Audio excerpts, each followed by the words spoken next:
Very good choices, mine host.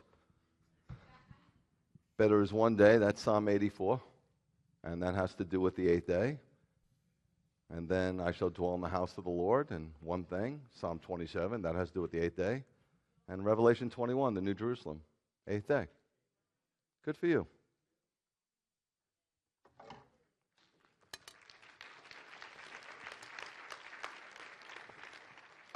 Okay, whenever I go to a church, I always feel like laughter is good medicine. I've read that somewhere. And a lot of times when you do go to a church, I don't go really anymore because now where, anybody could watch and, they could just watch whenever they want. I used to go out a little bit more, but people get very weirded out when a Messianic rabbi is going to come, They're like, does he know Jesus? Like they get all crazy. And I go into these places and they're like this. So I'd always tell a joke to start because they're like this. And then when you make them laugh, they're like, and their arms drop. But also, I recently at McDonough, I do this when I go to Tennessee because there's a couple of regular places I just frequent.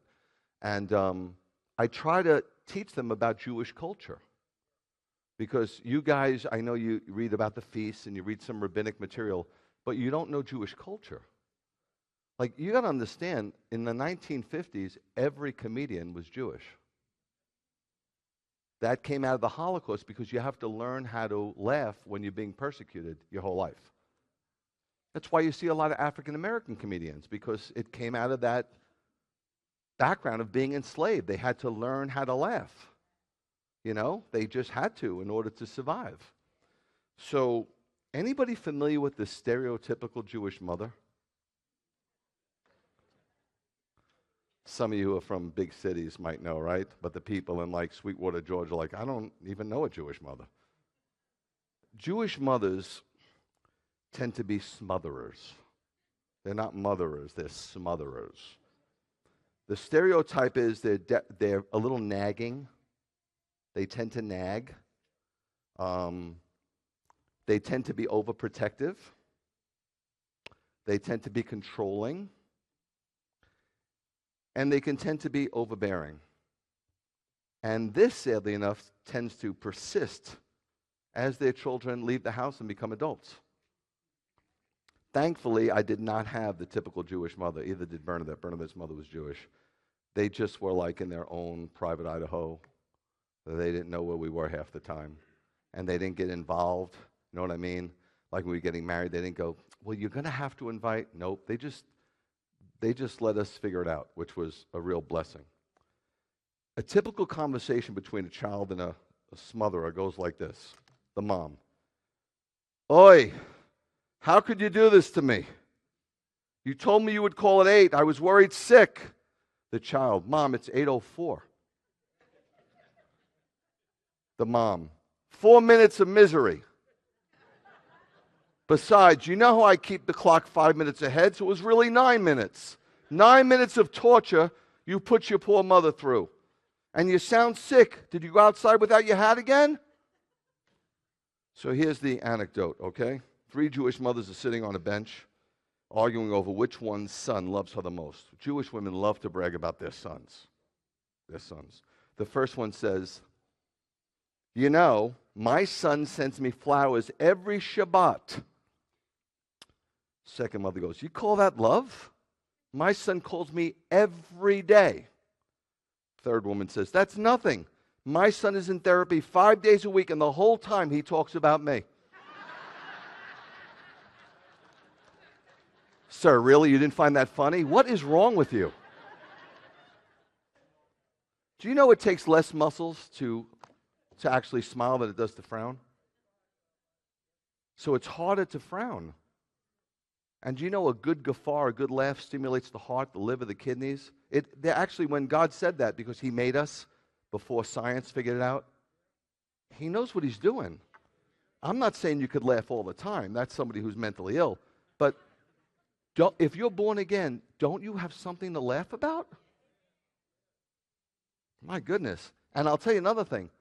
Don't witness like that because it's not attractive. You don't have to tell them jokes. You're not a stand-up comedian, but My God, if you're not rejoicing in the Lord, if you're not happy in the Lord, I mean, Paul said, rejoice in the Lord always. He said that to the people at Philippi. They were being persecuted. You're not being persecuted. People say it's so bad now. Do you read the book of Revelation? You think it's bad now? You all drove here in a beautiful car with air conditioning. You have food, a roof over your head. Some of you are going on vacation. And you go, oh, it's so terrible. You're not going to be prepared for what's coming. You're focusing on, I'm telling you, it's not even close to being bad yet. Sorry. Anyway, welcome to the 8th day celebration. Okay, before we get started, I have to help some of you. Now, look, I said to my son, I said, you realize this congregation is like 95% Gentile in Macon, Georgia, which is about as Gentile as a Christian place on the planet? And I said, they're dancing with the Torah, Max. This is unheard of. This is like what's happened here. It's a phenomenon. It's a spiritual phenomenon. There's no explanation for it. I'm proud of you. I'm just proud of you. I'm proud that you embrace it and you love it and you enjoy it and you see the greatness in it. I'm very proud. Okay, before we get going on this holy day, let me show you a picture. Okay? That picture is Jiminy Cricket. Now, I would never give Walt Disney a nickel of my money because of what he stands for. So don't get excited. I don't want your letters. How did Rabbi put... First of all, this is from a book from 1873, if you have any knowledge. Okay? And it's also back in 1943, maybe 45, when he was created. That was way before, like, Disney's grandchildren went rogue. Okay? It's not the Disney that it is today. With that being said, Jiminy Cricket was developed to be your conscience. Now, either Walt Disney was inebriated or he was on hallucinogenics. Because maybe that's why people don't listen, because their conscience is a cricket. Who's going to listen to a cricket? But anyway, that's Jiminy. Let me show you the next slide. It's not Shemini. So many of you go, Shemini, Rabbi, and then the second word you just totally butcher. Shemini. It's not Shemini. It's Shemini. Put this last slide up. Okay? You see the difference? Jiminy, Shemini. One's a cricket, one's a holy day. Okay? Did we get that out of the way? Fantastic. Now, nobody knows what this holiday is in Judaism. It's like kind of like Goofy. You know what I mean? Donald's a duck, Mickey's a mouse. What is Goofy? He's like a man with a dog head. Nobody knows who he is. I'm not saying the holiday's goofy. I'm saying that nobody in Judaism really explains it. So what did? They created Simchat Torah. They created a holiday. It's on the Bible. Let's celebrate the joy of the Torah. Let's dance with the Torah. And we'll do that, and then we'll read the last verse in Deuteronomy. We'll read the first verse in Genesis to tell everybody that the word never ends. It's good. It's nice. You could dance with the Torah. But while you're dancing with the Torah, I'm dancing with Yeshua. Why don't we go to the scriptures and see what it says about this 8th day, okay? We have to go to Leviticus 23. Obviously, you know that. Verses 33 to 36. This is what it says. You can read along on the screens. Adonai said to Moshe, and if you have your Bibles, it's better to read your Bibles. It's scientifically proven that you'll get much more out of reading a book or a newspaper than you were reading your iPad or your computer or your phone. It's not great. You should not be reading your scriptures on a device. You should be reading them in a Bible. Trust me, do the research. You'll find out you will get so much more out of it. You're doing yourself a disservice. Adonai said to Moshe, tell the people of Israel, on the 15th day of the 7th month, that's the month of Tishrei, that's the month we're in, is the feast of Sukkot for 7 days to Adonai. How many days is the feast of Sukkot? 7. Right? It's irrefutable. Some people go, well, the 8th day is part of Sukkot. Is it? Doesn't say that. It doesn't say that. On the first day of Sukkot, there is to be a holy convocation, which we had last week, correct? On Monday. Do not do any kind of ordinary work, all right? That doesn't mean you can't walk and you can't garden and you can't cook. Don't get silly. Please. God, please, it's heartbreaking. For 7 days you ought to bring an offering made by fire. If it doesn't cost you nothing, it ain't worth nothing. On the 8th day, this is after Sukkot. Sukkot is for 7 days. So Sukkot's over. Sukkot was over last night. Okay? Sukkot's not today. Sorry if that's what you've been taught. Sorry if that's what you read. I don't know why you read that. I don't know why you read into this. It's very clear. It says on the 8th day, once Sukkot's over, this other day, this new day, if you will, you ought to have a holy convocation, which we're having, right? It's the 22nd of Tishrei, October 17th. Here we are. And bring an offering made by fire. Obviously, we don't sacrifice animals anymore because the sacrificial system is history, so you brought an offering. It is day of public assembly. Public assembly. Public assembly. You have assembled publicly. Do not do any kind of work. Okay, so we've answered that. This is what now, forgive me, I don't like quoting from the Talmud at all. Okay? The Talmud is 6,200 pages, 63 tractates. You have enough information in here to keep you busy. Okay? Can you glean? I'm just going to quote something from the Talmud. The Talmud is broken down into categories. So Sukkot has its own category. The feast has its own category. That's what they did. They took sections out of the Torah and they put them together in categories, and then they explained them. The Mishnah and the Gemara. Now, some of their explanations are beautiful. Some of their explanations are whack. And you have, again, let me repeat, you have enough to deal with in here. I can tell you this, when you get this right, move on to the Talmud. And stay away from Kabbalah. Stay away like the plague. It will screw you up. It's like a Jewish Ouija board. I mean, come on, Madonna was into the Kabbalah. Is that not enough for you? Okay, I'm going to read to you from Sukkot 5:1 of the Talmud, Mishnah. Quote, he who has never seen this ceremony, talking about this today, has never seen true joy. There were 4 golden menorahs with 4 golden bowls at the top of each, and 4 ladders, each leading to a bowl. 4 strong young priests would climb up with pitchers, because holding 9 liters, they had to be strong guys, of oil, which they would pour into the bowls. There was not a courtyard in Jerusalem that was not lit up by the light. So this isn't focusing on rain, like Sukkot was. This is focusing on light. The 8th day is focusing on light. It's all about light. Okay? Things grow, they need water, but what else do they need? You got it. Pious men, these are men that are close to God, would dance around the menorahs with lit torches. So the menorahs are lit up, the torch lit up, the whole place is lit up. Singing songs of praise while the Levites played harps, stringed instruments, cymbals, trumpets, and innumerable other musical instruments. It was the party of all parties. That's why I came in here to party. Now, in order for us to, I think, understand this, or try to understand this, I'm just with you trying to understand it. I've been meditating on this stuff for 33 years.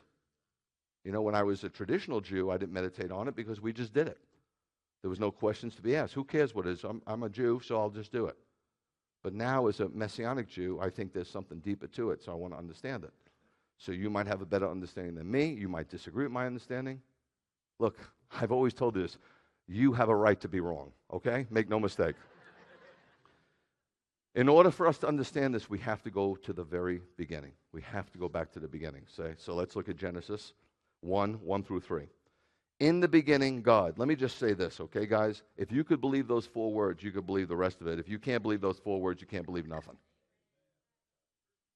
Ex nihilo. He made this all out of nothing. Where was he? Go figure it out.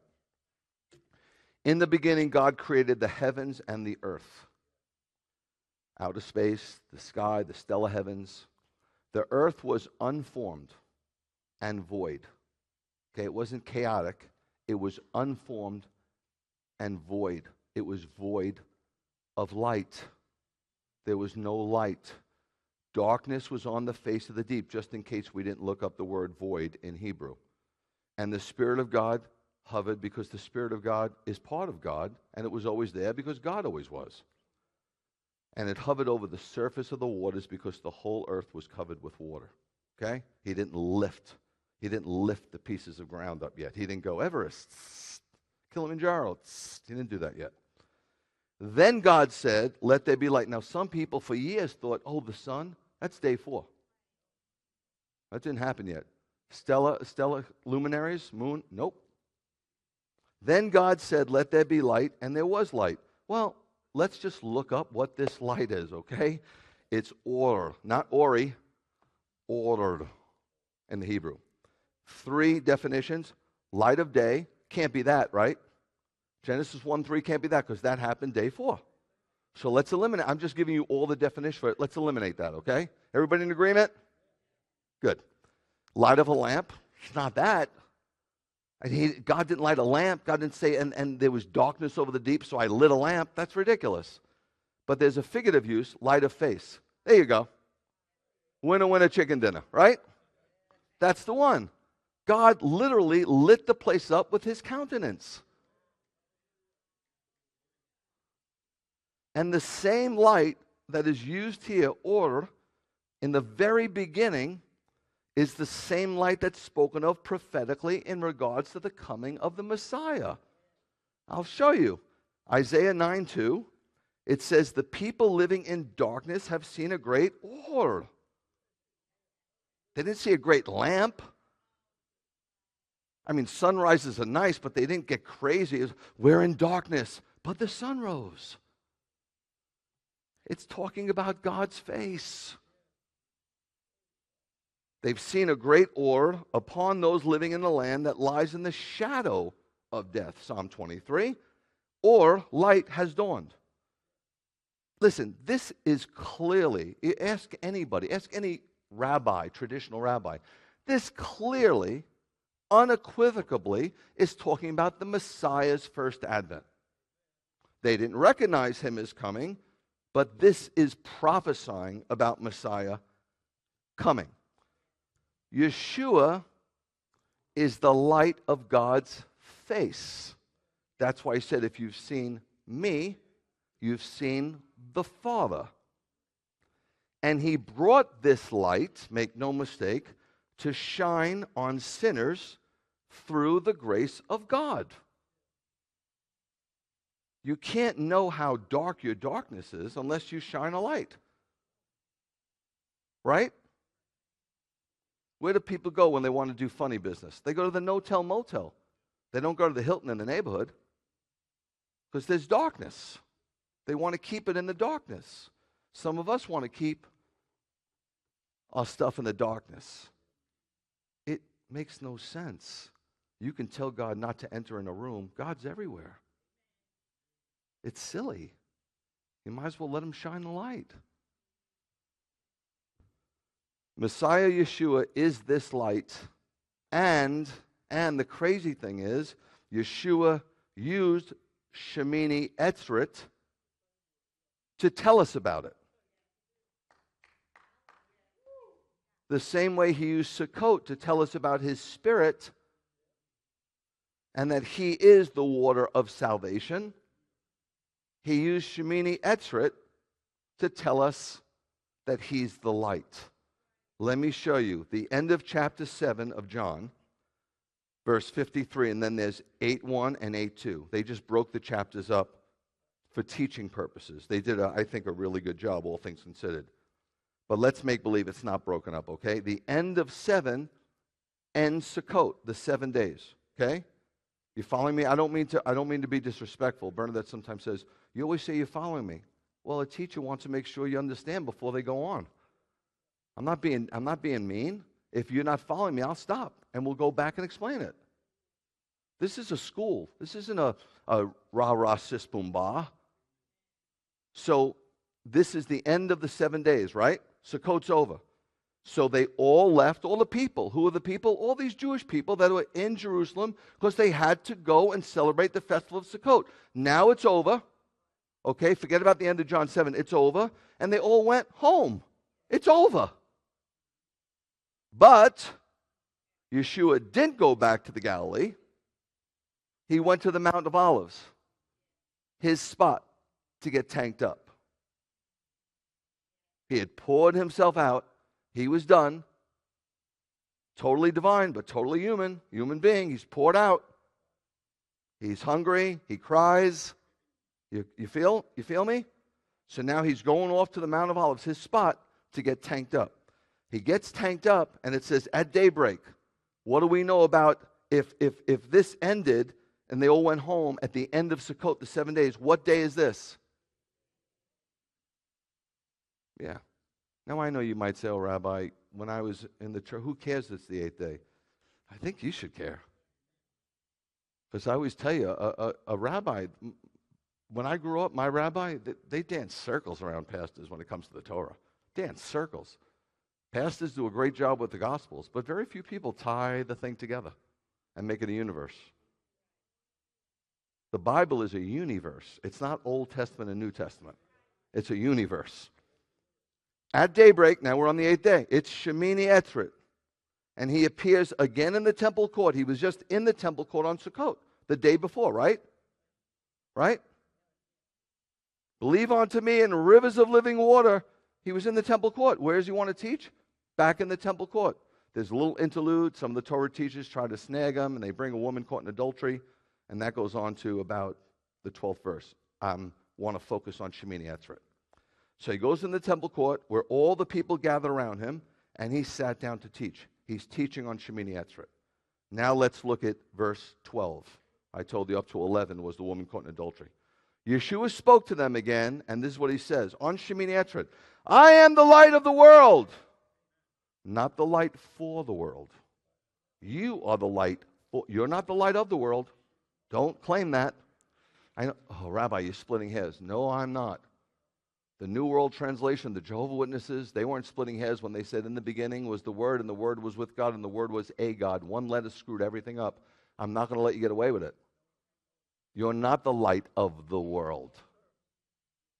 Yeshua is the light of the world.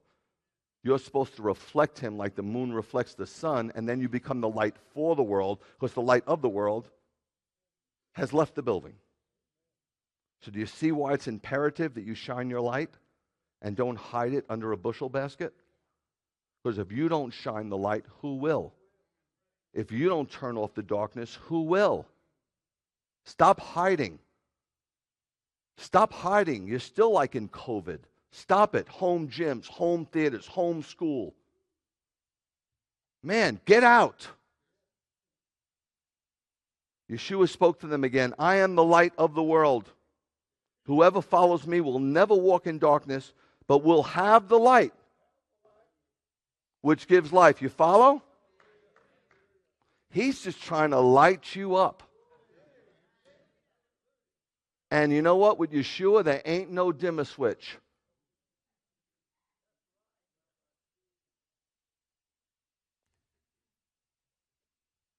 Yeshua provides deliverance from the darkness of sin, light, guidance along the way of life, light, and knowledge of eternity.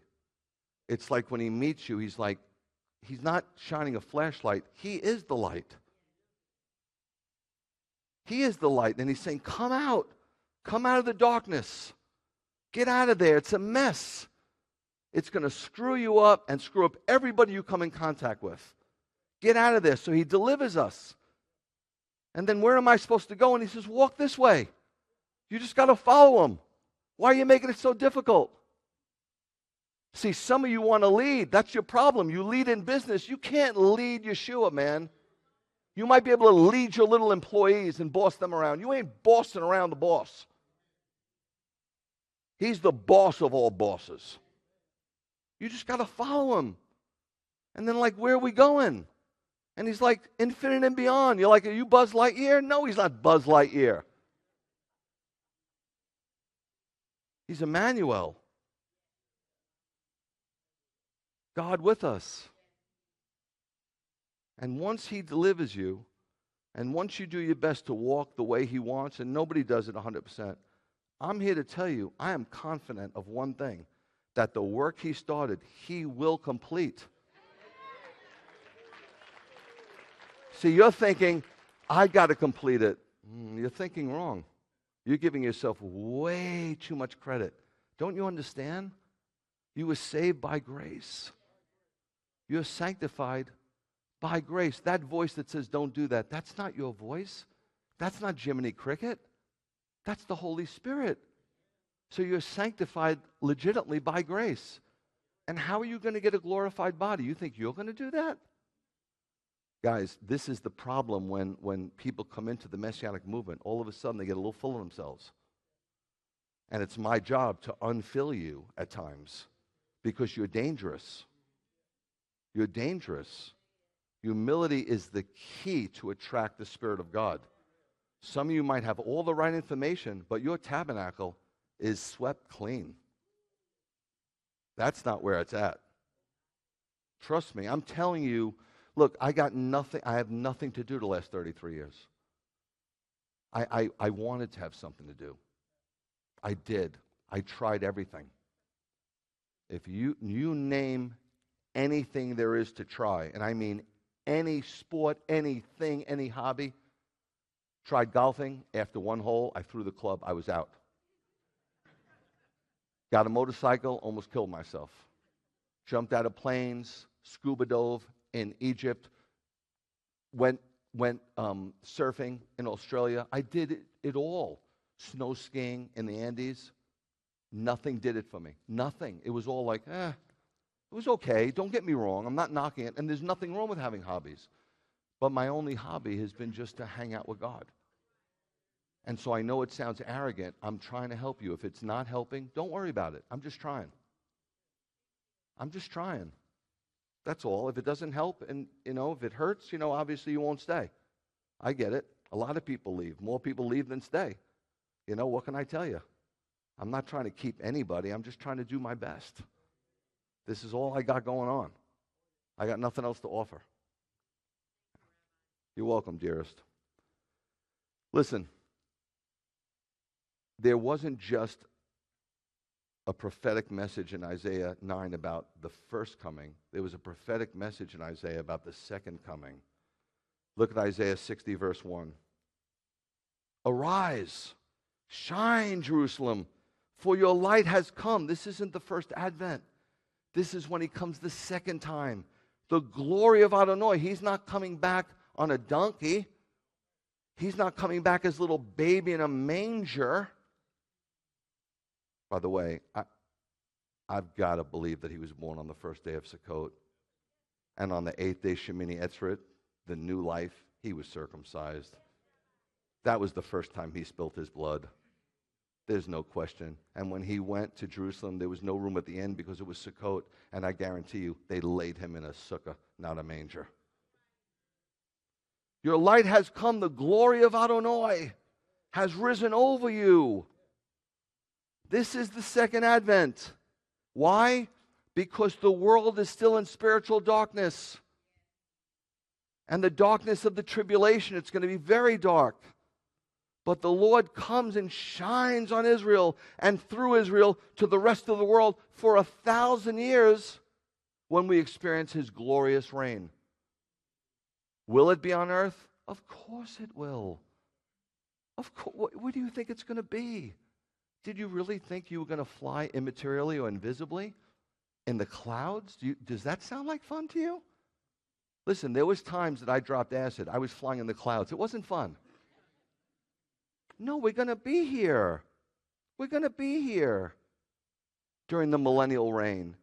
And Yeshua is going to teach, and righteousness and justice will be the foundation of his throne. Meaning a serial rapist isn't going to get a year, while an 18-year-old who's a 4.0 student who hits, and I'm telling you stories that are true, who hits somebody with their car, and she panics, and she calls her mother, 18 years old, and the mother says, just get out of there, I'll take care of it. And she drives a half a mile home, and the judge gives her 38 years without parole. The system is so unjust. When Yeshua is here, it will be just. Will people still sin?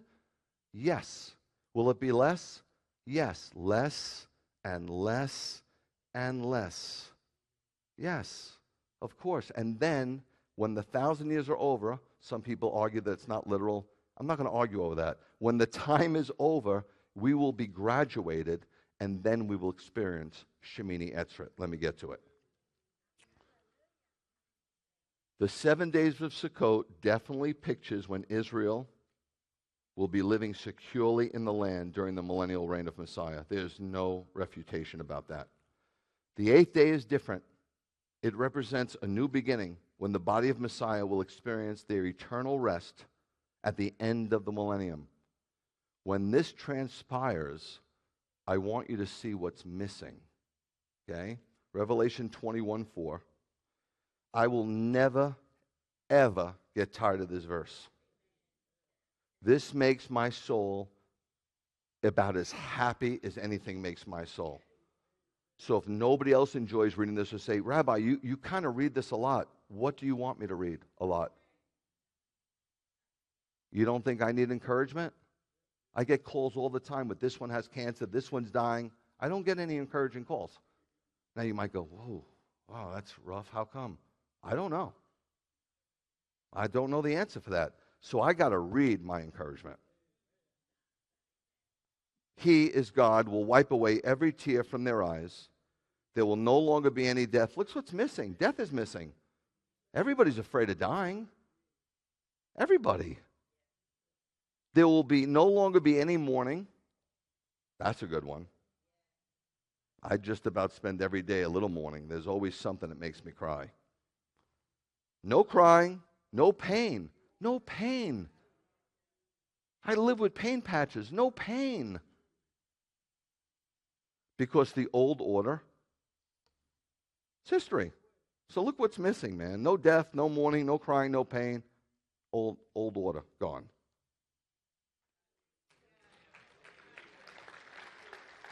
That's the 8th day. Look what else is missing. Revelation 21:23. The city has no need for the sun or the moon to shine on it. What? God's with us, legit, Emmanuel. He's going to be there.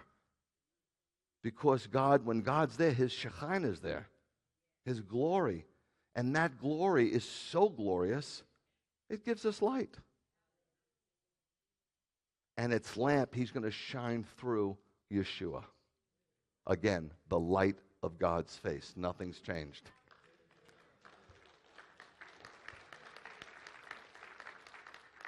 Not only are these things missing, but look at 2 verses to see what's coming.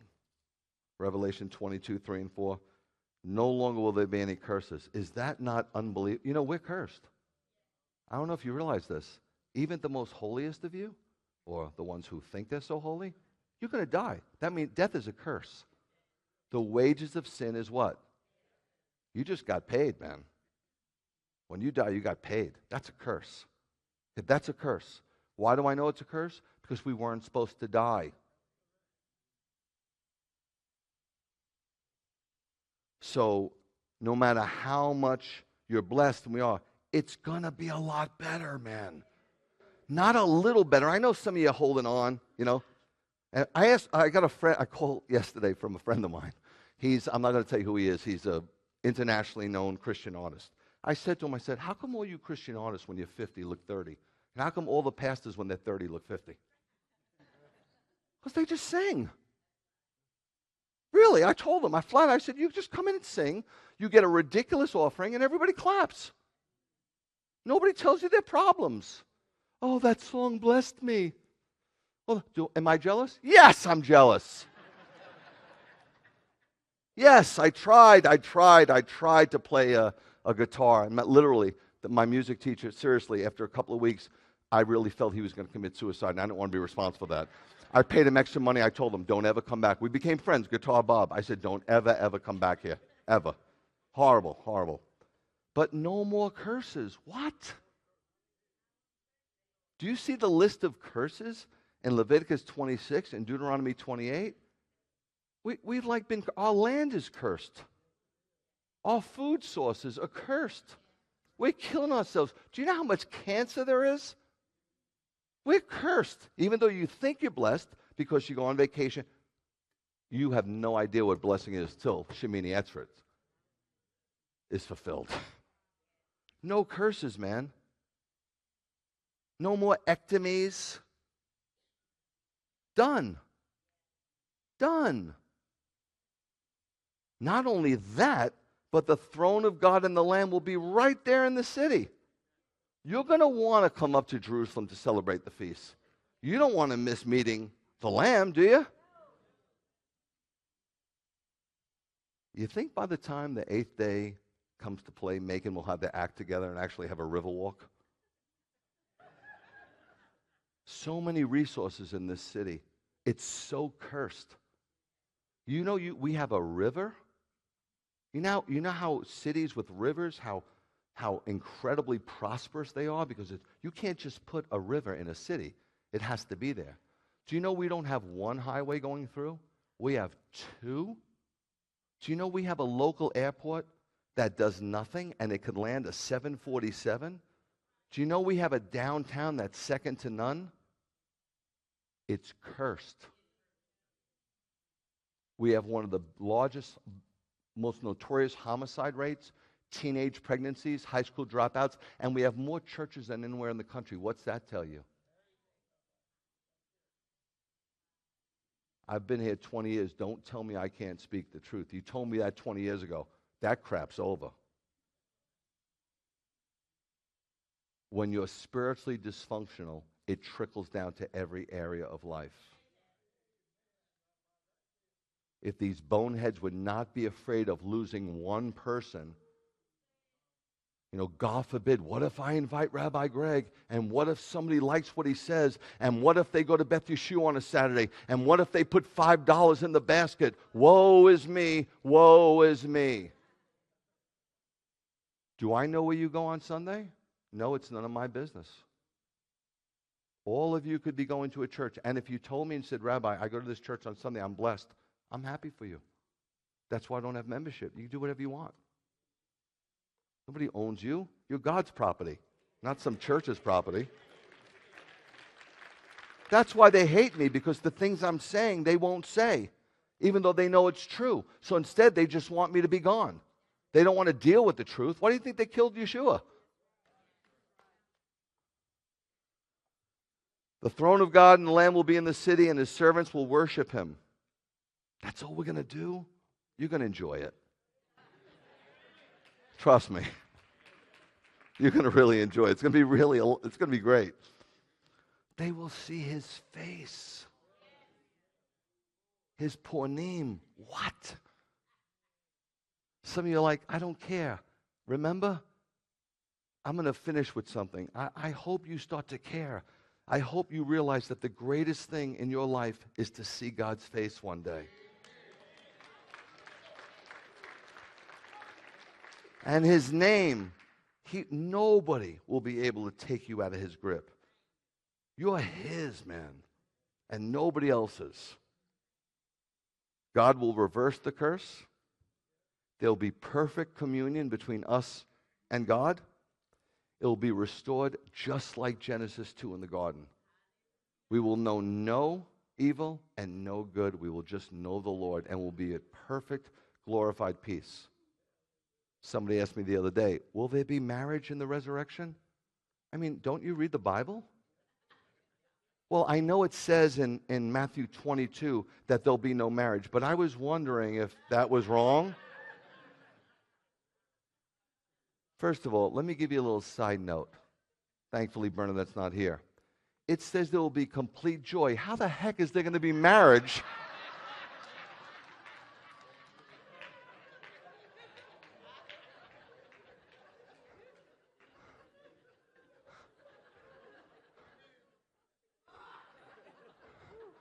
You know the one about the guy who finds the genie's lamp and he rubs it and the genie comes out and says, I'm the most powerful genie ever. Your wish is my command. And he goes, I would really like to visit my relatives in Europe, but I am so afraid to fly. Genie, would you build me a highway going from the Americas to Europe? And the genie says, wow, I've never been asked that. That request is even too difficult for a great genie like myself. But anything else your wish is my command. And he thinks and he thinks and he goes, I've been married 50 years. I'd love to understand my wife. And the genie goes, you want a 3 or a 4-lane highway going?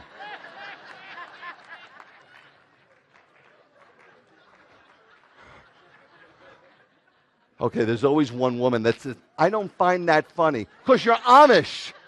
That's why. Turn off the lights. Okay, for that one woman, and I know you're here because the Holy Spirit told me you're here and you're offended. So don't even make like you're not. You know who you are because there's only one of you. What do you call an attractive, supportive, caring, compassionate, financially secure man? A fantasy. There, lady, you satisfied? Now you don't have to send me a letter.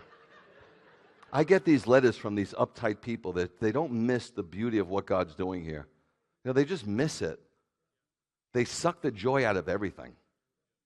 You know, it's just awful. And then they'll write me and they'll say, well, you spoke for 58 minutes, but at the 54-minute 33, I'm like, really? That's the best. Thanks for the encouragement. What is wrong with you? So judgmental.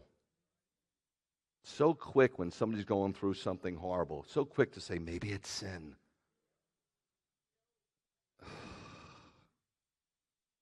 The fourth stooge. Oh my God. Okay, let me move on because it's supposed to be a party. Forgive me. I know not what I do.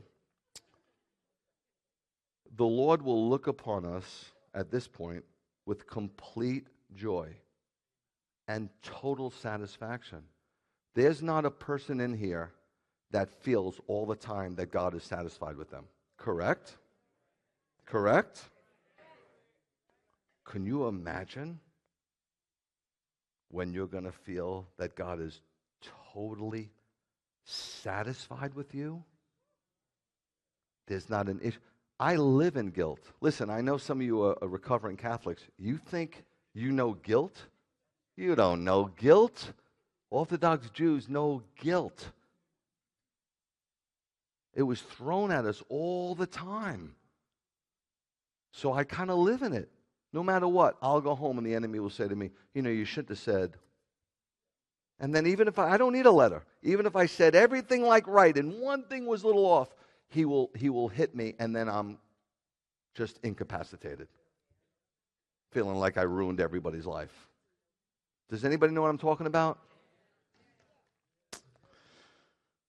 Complete satisfaction. When Shemini Atzeret is fulfilled, do you realize the Aaronic benediction will be fulfilled?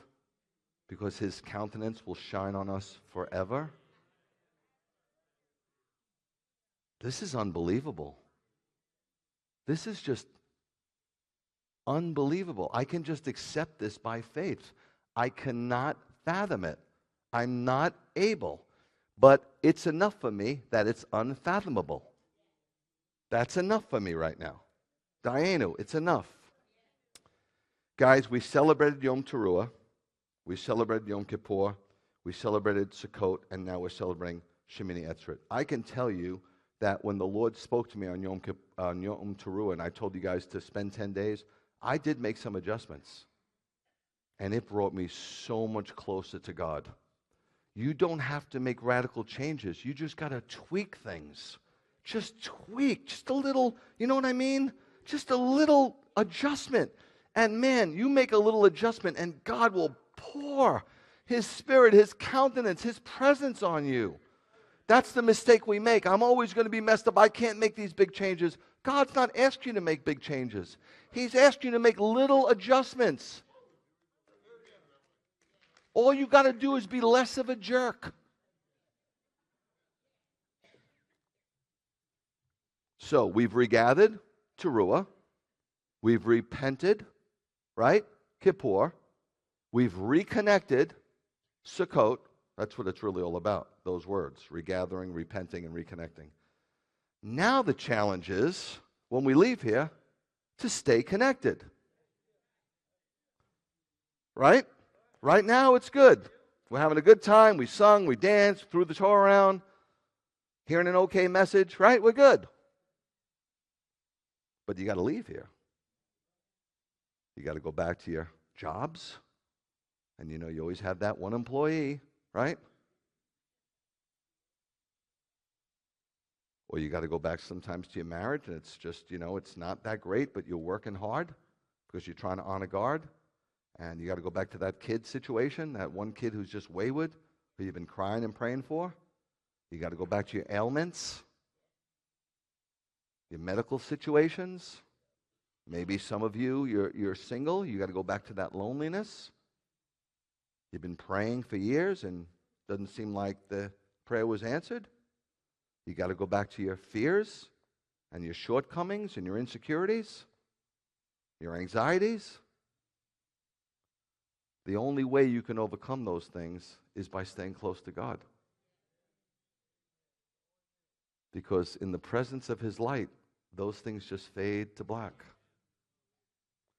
So that's the challenge, guys. I'm not challenging you, I'm not challenging you, man. I'm trying to figure out how to stay connected myself.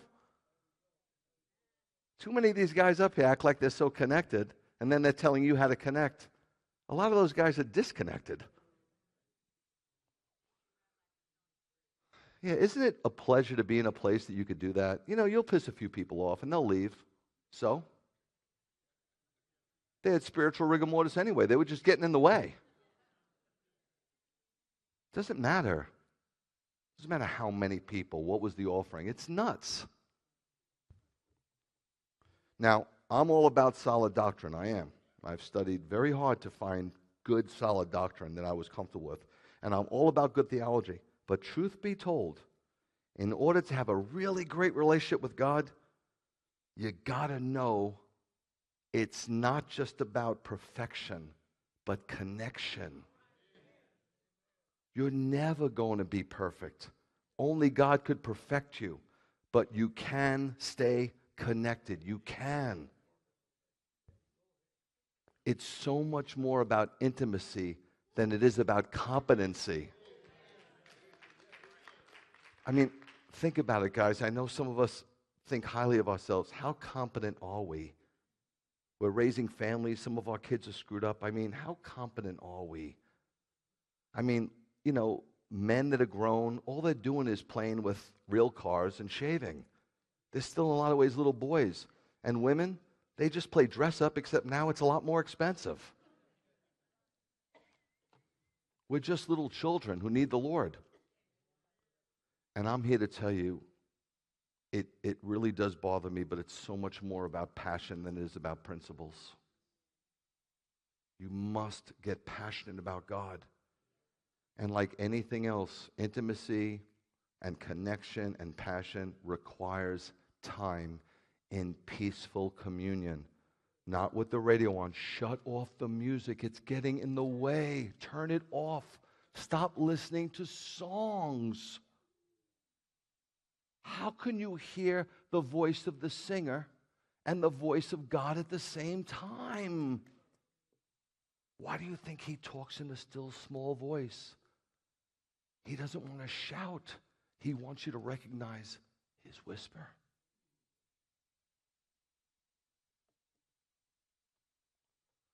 So if you want a close walk with the Lord going forward, you're going to have to carve out time to commune with Him.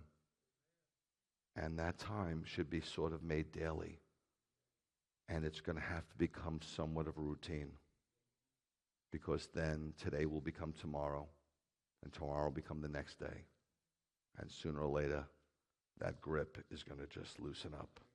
And before you know it, God's moving because He was on the move. And you're like, where are you? And He's like, where are you? By the way, it's much easier to spend time with someone you love than someone you don't. Everybody loves to hang around people that love them.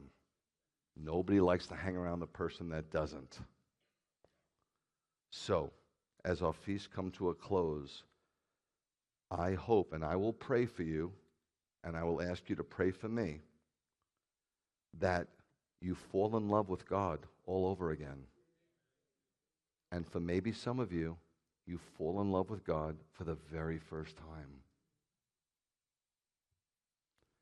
I'm just excited because when the 8th day is fulfilled, when the new heaven and the new earth shows up, nothing and no one will ever interrupt our fellowship with God ever again.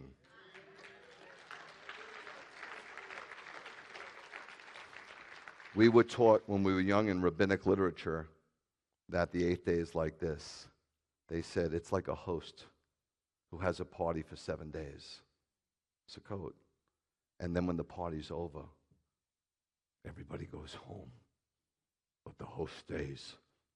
And he just adds another day on because he just wants to hang out with the people at the party another day. Don't just go home today and wait for the spring feast. Stay connected. Know this, now is good. You're saved. It is good. The millennium is better. The 8th day is the best. Chag Sameach. Let's stand together.